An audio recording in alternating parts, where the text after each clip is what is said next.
Yes, of course. I'm Tito Machado. I'm the CEO of DUPR. And yeah, I'm here enjoying Racquet X. DUPR is a dynamic universal pickleball rating. So we are the biggest platform in pickleball. We started 3 years ago, and we're a scale from 2 to 8 that puts every player around the world speaking the same language, right? So if you're a 3-5, that's who you are, that's your level.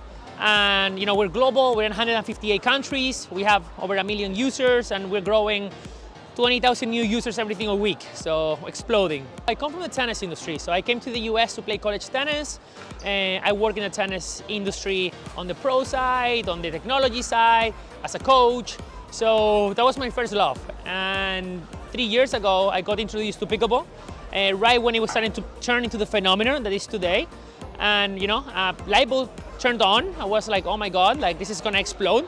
And now, we are close to 50 million players playing the sport in the US. Some sources say 36, but doesn't matter. I mean, the growth has been explosive, and we've been there from the beginning.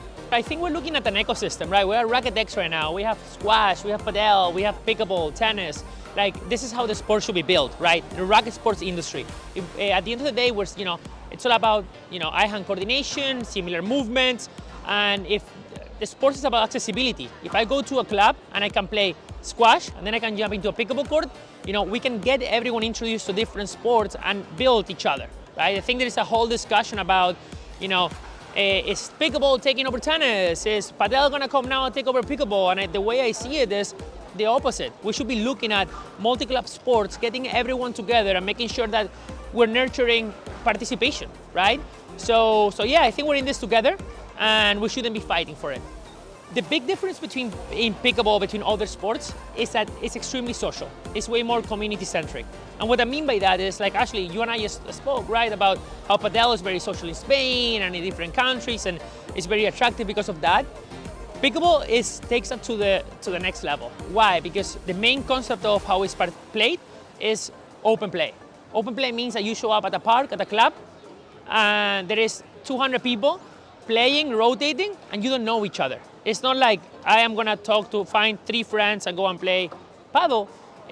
I'm gonna show up somewhere and I'm just gonna meet different people of all ages, someone 16, someone 70, female, males, everyone just playing together, and that has been the big difference. Pickleball has almost like changed the way Americans see sports. So that's why pickleball has exploded here in the US. So we're seeing explosion in Asia right now, explosion. Like, we see China has clubs opening left and right. India, we had Andre Agassi go to India a couple of weeks ago. He's one of our investors. And, we're just seeing Malaysia is the #1 DUPR country in the world. So yeah, it's, the big thing with pickleball is that it shares the same dimensions as a badminton court. So a lot of the Asian countries already have the infrastructure. So you change the net and you play pickleball, right? So yeah, in Europe it's been a little slower also because the presence of paddle has been so massive over there that I think that it's still like we're still living in that paddle world in Europe, but everywhere else we've seen massive growth. So just an example, next month we have the College National Championship with over 250 programs that participate, and we are gonna have 1,000 college kids play to be the national champion in pickleball. This is 2 years, right?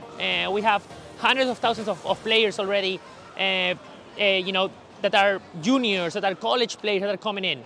Yes, pickleball started as a older population kind of sport in the parks, and now it's everywhere, right? It's a cool thing to do here in the US. So our demographics have gone younger and younger and younger on the platform. And yeah, now we have junior tours, so no, it's for everyone. That's what's making it so fun.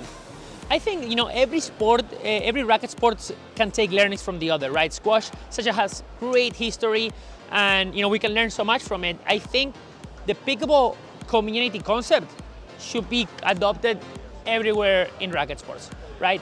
Tennis, me as a tennis player, right? You end up always playing with the same people, So it's tough to find players to play. It's tough with level. So if we're able to get more people involved and build this, right? That's just gonna make it fun, right? I've made so many new friends through pickleball, that if we're able to take that small concept to everything else, we're gonna get way more players.